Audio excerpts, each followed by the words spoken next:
ছাত্র জনতার দ্রোহের আগুন এখনও জ্বলছে ধানমন্ডি ৩২ নম্বরের বাড়িতে। দুদিন পেরিয়ে গেলেও ক্ষোভের বহিঃপ্রকাশ যেন থামছে না। এখনও ভাঙা হচ্ছে বাড়িটির নানা অংশ। যে যা পারছে সঙ্গে নিয়ে যাচ্ছে জিনিসপত্র।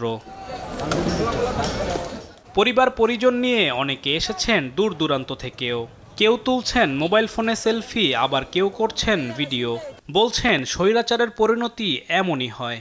দেখতে আসা এবং স্মৃতি হিসেবে কিছু ছবি তোলা, এটাই আমার ইচ্ছা ছিল। স্বৈরাচারী সরকারকে এখান থেকে হটিয়ে দেওয়া হয়েছে, তার যে করুণ পরিণতি জাতি অবলোকন করছে, এ থেকে পরবর্তী যারা সরকার আসবে তারা যেন শিক্ষা গ্রহণ করে। পরিবারকে নিয়ে এসেছি এটা দেখার জন্য।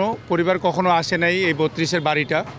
এটা একটা মাইল ফলক। বিগত দিনে 15 বছরে আমাদের উপরে যে স্বৈরা শাসন হয়েছে, আমরা জনগণরা যেভাবে শাসিত হয়েছি এবং নিপীড়িত হয়েছি, দেশকে স্বাধীন করার চাইতে এটাকে রক্ষা করাটাই হচ্ছে নায়কের ভূমিকা।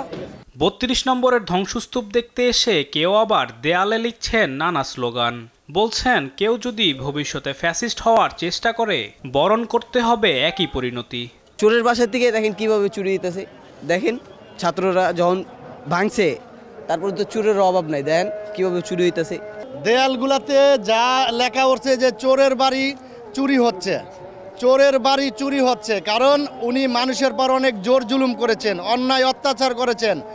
মানুষের আয়না ঘরে রেখে যেই বাজে নির্মম অত্যাচার, গুম খুন এর সাথে জড়িত ছিলেন, এটা সাধারণ মানুষের বহিঃপ্রকাশ। আজকে ওনার বাড়িঘর স্থাপনা ভেঙে দিচ্ছে।